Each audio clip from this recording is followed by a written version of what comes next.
시대의 소망 제15장 혼인잔치에서 예수께서는 예루살렘의 사내들인 앞에서 어떤 위대한 일을 행하심으로 당신의 공생애를 시작하지 않으셨다.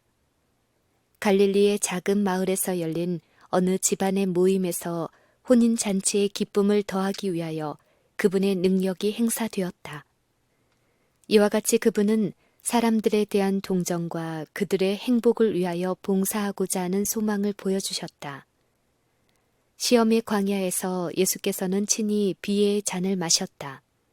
예수께서는 축복의 잔을 인간에게 주기 위하여 곧 당신의 감사 기도로 인간 생활의 여러 관계들을 거룩하게 하기 위하여 오셨다. 예수께서는 요단강에서 갈릴리로 돌아오셨다. 나사렛에서 멀지 않은 작은 고을 가나에서 혼인 예식이 있을 예정이었다. 양가는 요셉과 마리아의 친척들이었다. 예수께서는 이 가족의 모임을 알고 가나에 가셨는데 당신의 제자들과 함께 그 잔치에 초대를 받았다. 예수께서는 얼마 동안 떨어져 있었던 어머니를 다시 만나셨다. 마리아는 예수께서 침례 받으실 때에 요단강에 성령이 강림하였다는 소식을 들었다. 그 소식이 나사렛에 전하여지자 매우 오랫동안 그녀의 마음에 숨겨져 왔던 장면들이 그녀의 마음에 새롭게 떠올랐다. 모든 이스라엘 사람들처럼 마리아도 침례 요한의 전도에 깊은 감동을 받았다. 그녀는 요한의 출생 시에 주어진 예언의 말씀을 잘 기억하고 있었다. 그리고 예수님과 침례 요한과의 관계가 그녀의 소망을 새롭게 불붙여 주었다. 그러나 그는 예수께서 이상하게도 광야로 떠나셨다는 소식을 듣고 불길한 예감에 짓눌렸다. 마리아는 나사렛의 가정에서 천사가 선포하는 소리를 듣던 날부터 예수님이 메시아라는 모든 증거를 간직하고 있었다. 예수님의 친절하고 이기심 없는 생애는 바로 그분이 하나님이 보내신 자라는 확신을 마리아에게 주었다. 그렇지만 마리아의 마음에는 여전히 의심과 실망이 남아 있었다. 그녀는 그분의 영광이 나타날 때를 고대해왔다.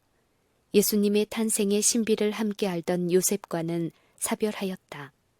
이제 그녀에게는 자기의 소망과 두려움을 털어놓을 수 있는 사람은 한 사람도 없었다. 지난 2달 동안 그녀는 매우 슬펐다. 그녀는 예수님과 떨어져 있었는데 그녀는 그분의 동정에서 위로를 발견하였다. 그녀는 또 칼이 내 마음을 찌르듯 하리라 하던 시몬의 말을 곰곰이 생각하였다. 그녀는 예수님을 영원히 잃어버렸다고 생각했던 고뇌의 3일간을 회상했다. 그리하여 간절한 마음으로 그분이 돌아오기를 기다렸다. 혼인잔치에서 마리아는 여전히 친절하고 믿음직한 아들을 만났다. 그러나 그분은 전과 같지 않다. 그분의 용모는 변해 있었다. 그분의 얼굴은 광야에서의 투쟁의 흔적을 지니고 있으며 위엄과 권세의 새로운 표정이 그분의 하늘의 사명을 증거해준다.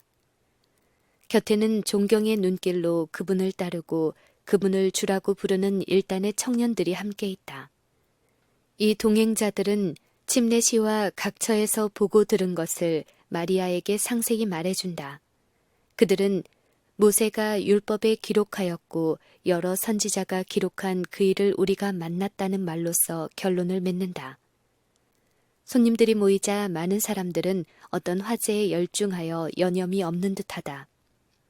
억압된 흥분이 회중을 감돈다. 여러 작은 무리들은 열심히 그러나 조용한 목소리로 서로 이야기를 주고받으면서 관심의 눈길을 마리아의 아들에게로 돌린다. 마리아는 예수님에 대한 제자들의 증언을 듣고 자기가 오랫동안 간직하여 왔던 소망이 헛되지 않았다는 보증으로 즐거워하였다. 그러나 마리아의 이 성결한 기쁨에 아들을 사랑하는 어머니로서의 당연한 자만의 흔적이 섞이지 않았더라면 마리아는 인간 이상의 존재였을 것이다. 그녀는 많은 사람들의 시선이 예수님에게 쏠리는 것을 보았을 때 그분께서 당신이 참으로 하나님의 존귀한 자라는 것을 우리에게 증거하기를 갈망하였다. 마리아는 예수께서 그들 앞에서 이적을 행하실 수 있는 기회가 오기를 바랬다. 그 당시에는 혼인잔치를 며칠씩 계속하는 것이 관습이었다. 이 혼인 예식에서 잔치가 끝나기 전에 포도주가 떨어졌다. 이것을 알게 되자 매우 당황하고 실망하게 되었다. 포도주 없이 잔치를 치르는 것은 흔히 있는 일이 아니었으며 포도주가 없다는 것은 접대가 소홀하다는 표시처럼 보일 것이었다. 양가의 한 친척으로서 마리아는 잔치를 준비하는 일을 돕고 있다가 예수님에게 저희에게 포도주가 없다고 말하였다. 이 말은 곧 예수께서 그들의 부족을 공급하실 수도 있다는 것을 암시하는 말이었다. 그러나 예수께서는 여자여 나와 무슨 상관이 있나이까 내 때가 아직 이르지 못하였나이다 라고 대답하셨다. 이 대답은 우리가 듣기에 퉁명스럽게 보이지만 냉정하거나 무례한 표현이 아니다. 구주께서 당신의 어머니에게 말씀하신 태도는 동양의 관습에 일치하는 것이었다. 경의를 표하기를 원하는 사람들에게는 이러한 태도로 대하였던 것이다. 그리스도의 지상생의 모든 행위는 예수께서 친히 주신 내 부모를 공경하라고 하신 교훈에 일치하였다. 십자가 위에서 당신의 어머니에게 행한 마지막 친절한 행위 가운데서 예수께서는 어머니를 당신의 가장 사랑하던 제자에게 위탁하면서 그와 같은 방식으로 그녀에게 다시 말씀하셨다. 혼인잔치와 십자가 위에서의 어조와 표정과 태도에 나타난 사랑은 그분의 말씀을 이해하게 해준다. 그리스도께서 소년 시절에 성전을 방문하셨을 때 그분의 평생 사업의 신비가 당신 앞에 공개되었다. 그때 그분은 마리아에게 내가 내 아버지 집에 있어야 될 줄을 알지 못하셨나이까 라고 말씀하셨다. 이 말씀은 그리스도의 전생애와 봉사의 기조가 되는 말씀이었다. 만사는 당신의 사업, 곧 당신께서 성취하시기 위하여 이 땅에 오신 위대한 구속 사업을 위하여 제쳐놓은 바 되었다. 이제 예수께서 그 교훈을 되풀이하셨다. 마리아는 예수님에 대한 자신의 관계가 예수님에게 특별한 요구를 하고 어느 정도 그리스도의 사명을 지시할 수 있는 권리를 부여하는 것으로 여길 위험이 있었다. 30년 동안 그분은 마리아의 사랑스럽고 순종하는 아들이었으며 그분의 사랑은 변치 않았다. 그러나 예수께서는 이제 두루 다니시며 하늘 아버지의 사업을 행하셔야 했다. 지극히 높으신 자의 아들이며 세상의 구주로서 어떤 세상적 인연도 그분의 사명을 방해하거나 그분의 행동에 영향을 끼쳐서는 안 되었다. 그분은 하나님의 뜻을 행하기 위하여 자유롭게 되셔야 했다. 이 교훈은 또한 우리를 위한 교훈이기도 하다. 하나님의 요구는 인간 관계의 인연보다도 훨씬 높다. 이 땅의 어떤 매력도 하나님께서 우리에게 걷도록 명하신 길에서 우리의 발을 이탈시켜서는 안 된다. 타락한 인류를 위한 구속의 유일한 희망은 그리스도 안에 있다. 마리아는 하나님의 어린 양을 통해서만 구원을 발견할 수 있었다. 마리아 자신에게는 아무런 공로도 없었다. 예수님과 맺어진 그녀의 관계가 그녀를 다른 어떤 사람들과는 달리 그분과의 특별한 영적 관계에 두는 것은 아니었다. 구주의 말씀 가운데 이 뜻이 나타나 있다. 그분은 사람의 아들로서 그리고 하나님의 아들로서 마리아에 대한 자신의 관계를 명백히 구별하셨다. 그들 사이에 맺혀진 혈연 관계가 결코 마리아를 예수와 동등한 지위에 놓을 수 없었다. 내 때가 아직 이르지 못하였나이다 라는 말씀은 그리스도의 지상생의 모든 행위는 영세 전부터 수립되어 있었던 계획을 성취하는 것이라는 사실을 가리킨다. 예수께서 지상에 오시기 전에 그 모든 내용의 완전한 계획이 그분 앞에 제시되었다.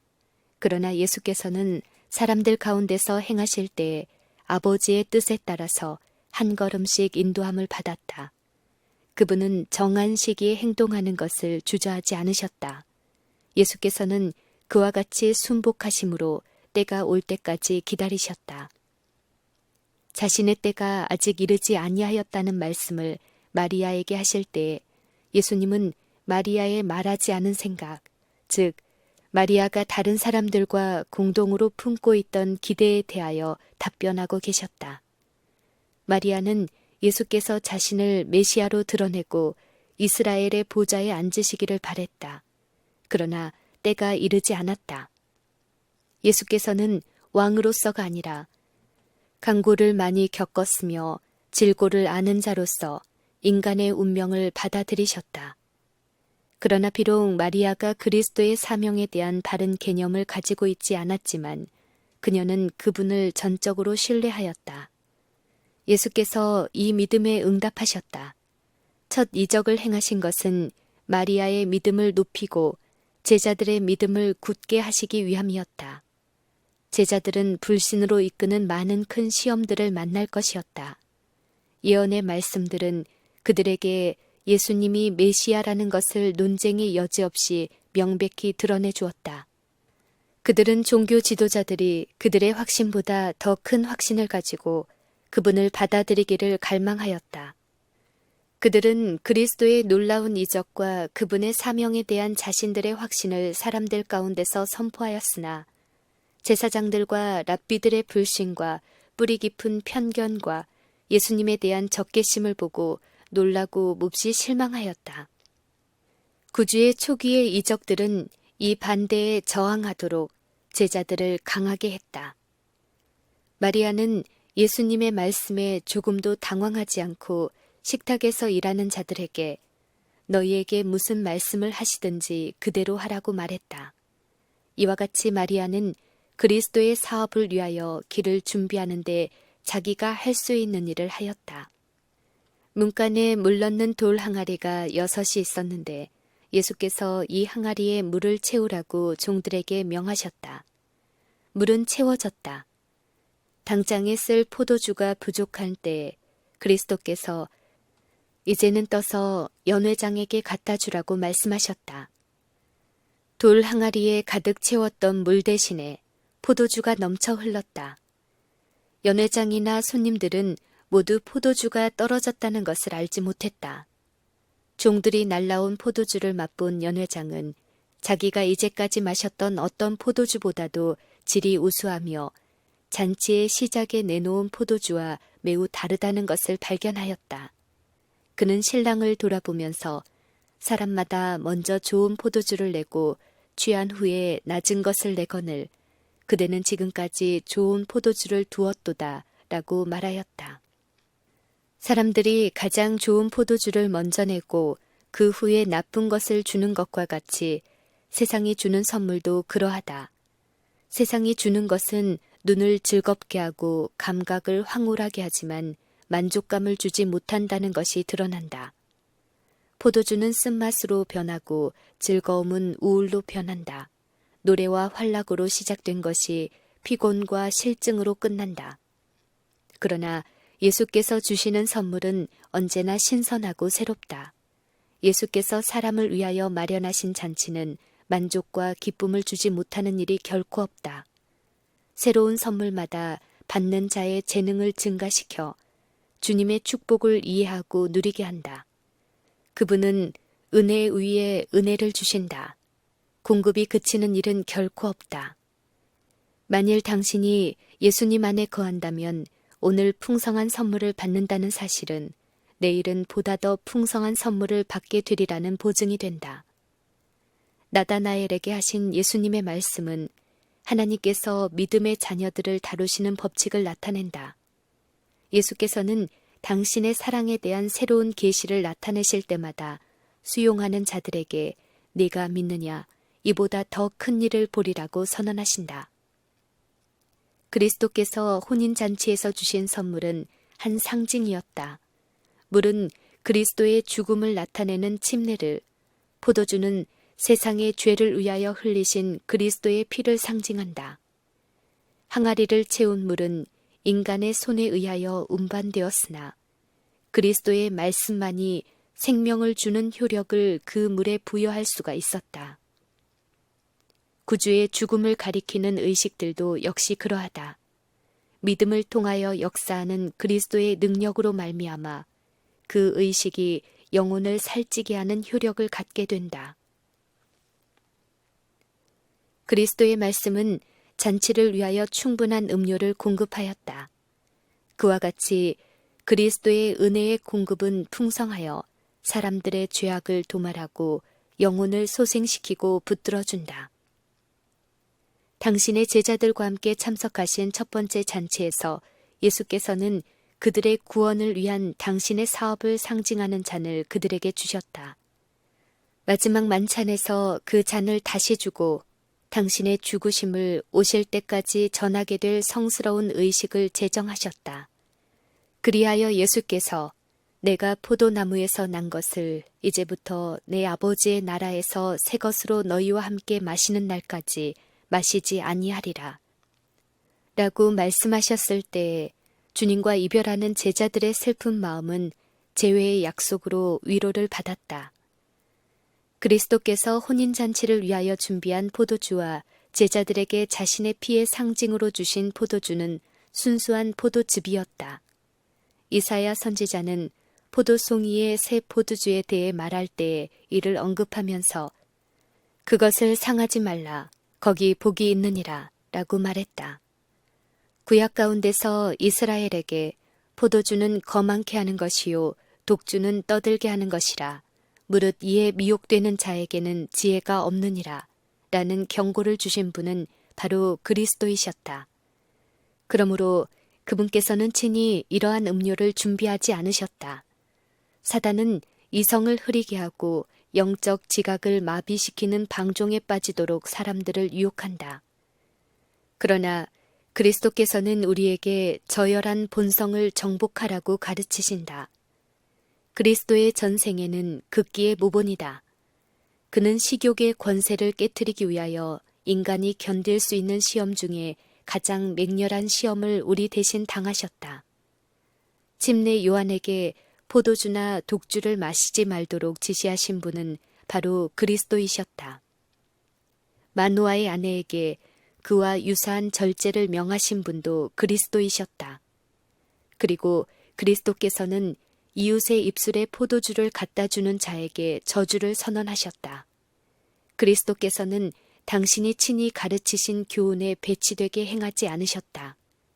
그리스도께서 결혼식의 손님들을 위하여 준비하신 발효되지 않은 포도주는 건강에 좋고 신선한 음료였다.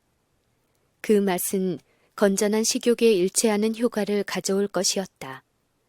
잔치에 모인 손님들이 포도주의 질을 감지하고 사환들에게 그 사실을 물어보고 그 이적에 대한 설명을 들었다.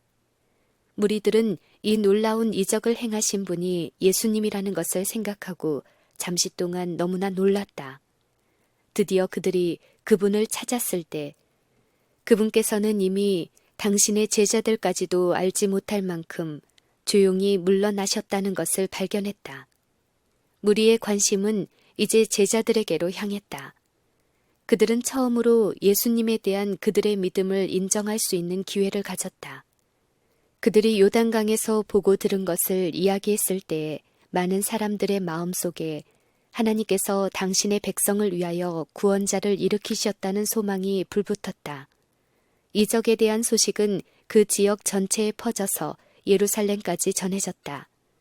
제사장들과 장로들은 새로운 관심을 가지고 그리스도의 강림을 가리키는 예언의 말씀을 연구했다. 사람들 가운데 그토록 겸손한 모양으로 나타나신 이 새로운 교사의 사명을 알고자 하는 간절한 소망이 일어났다. 그리스도의 봉사는 유대 장로들의 봉사와는 현저한 대조를 이루었다. 유전과 형식주의에 대한 그들의 관심은 사상과 행위의 모든 참된 자유를 파괴했다. 그들은 부정하게 되는 것을 두려워하면서 살았다. 그들은 부정한 것과의 접촉을 피하기 위해 이방인뿐만 아니라 동족들의 대부분과도 멀리 떨어져 있었으며 그들에게 유익을 주거나 그들의 우정을 얻고자 힘쓰지 않았다. 항상 이런 문제들을 생각함으로써 그들의 마음은 위축되고 생활 반경은 협소하였다. 그들의 모보는 모든 계층의 사람들 사이에 자기 중심주의와 편협을 조장시켰다. 예수께서는 인류와 밀접히 융화됨으로써 개혁 사업을 시작하셨다.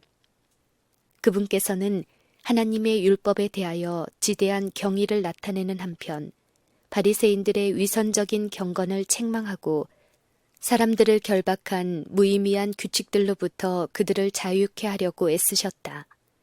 그분께서는 사회의 다른 여러 계층을 분리하여 놓은 벽들을 헐어버리고 사람들을 한 가족의 자녀로 함께 모으려고 애쓰셨다. 그분은 이를 실행하기 위한 한 계단이 되도록 혼인잔치에 참석하셨다. 하나님께서 침례 요한에게 광야에서 살도록 지시하신 것은 그를 제사장들과 랍비들의 가마로부터 보호하며 특별한 사명을 위하여 그를 준비시키려고 하심이었다. 그러나 엄격하고 고립된 그의 생애는 백성들의 모보는 아니었다. 요한 자신도 청중들에게 이전 의무들을 버리도록 지시하지 않았다.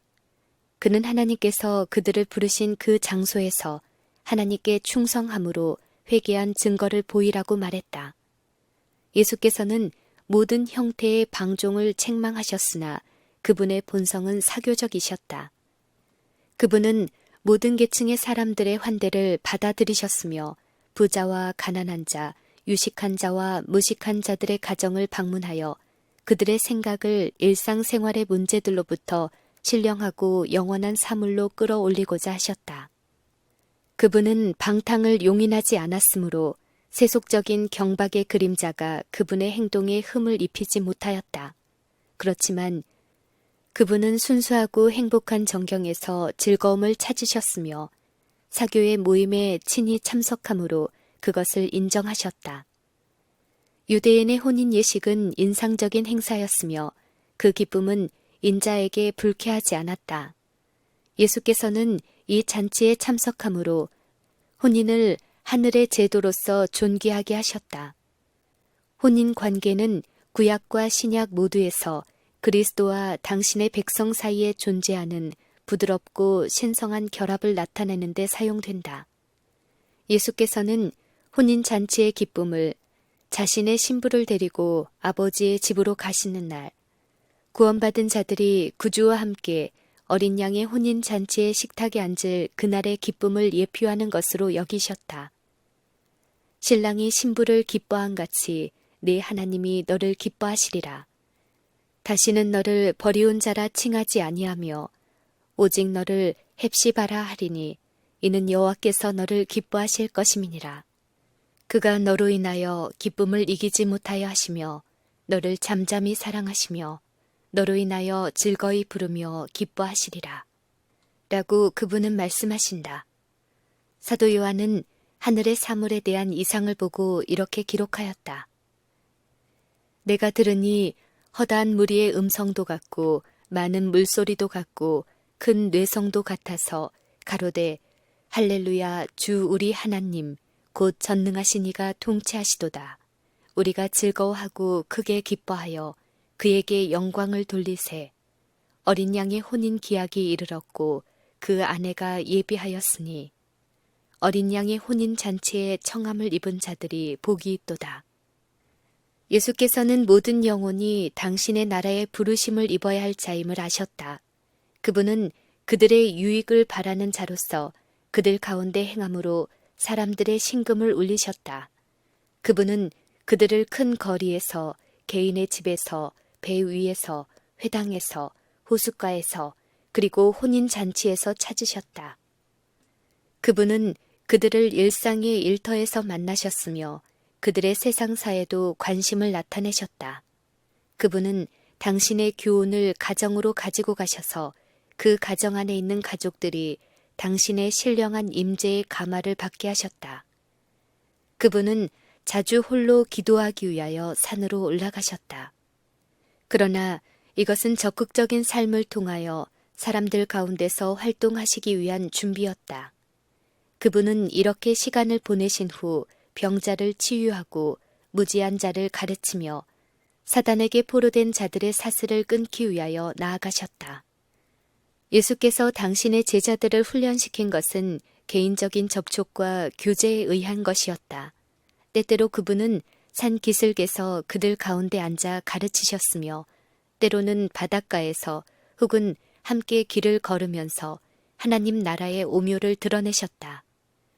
그분은 오늘날 사람들이 하는 것처럼 설교하지 않으셨다. 심령의 문이 열려서 하늘의 기별을 받아들일 수 있는 곳에서는 어디에서든지 그분은 구원의 길에 대한 진리들을 말씀하셨다. 그분은 당신의 제자들에게 이것을 하라거나 저것을 하라고 명령하지 않고 나를 좇으라고 말씀하셨다.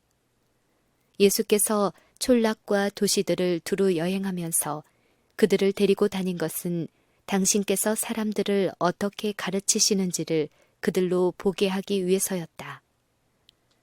그분은 그들의 관심을 당신의 관심에 연결시키셨으며 그들은 그분과 함께 연합하여 일하였다.